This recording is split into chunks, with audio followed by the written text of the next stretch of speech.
Hello everyone, my name is Shuman Kumar, student of Banasidas Chandiwala Institute of Physiotherapy and member of Eco Club.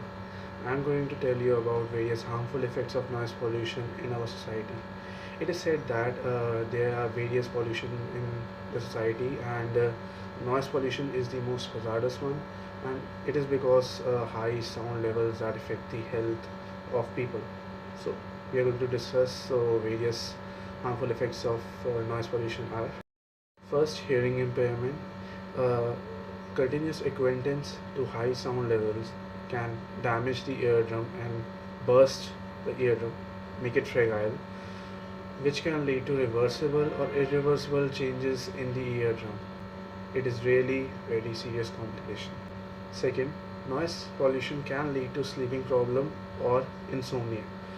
It disturbs the sound sleep, and due to this, the person feel inactive all the day and does not want to work or gets irritated all the time.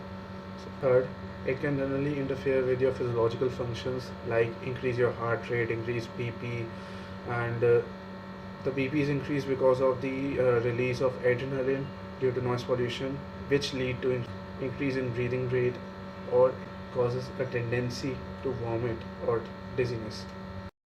Problems in communication. Noise pollution badly affect the tempo of the speech. The person which is exposed to noise pollution, the voice of that person will be harsh, loud, or unpleasant. Annoyance. It is one of the major cause of the noise pollution, which makes the person irritated and vexed, and it really destroys the peace and comfort of that person. Sixth, effect on cardiovascular system. It can lead to hypertension, which is increase in BP. It can lead to various heart problems like cardiovascular problems like hypertension, coronary artery disease, and cardiovascular disease. There are various types of disease that can be caused by noise pollution. Seven, bad effect on blood circulation, which is basically constriction of the blood vessels, which can lead to hampering of the normal supply. Other symptoms are like headache and migraine, which are the most common symptoms of noise pollution and one of the most serious problem of noise pollution. So these are the harmful effects of noise pollution. Thank you.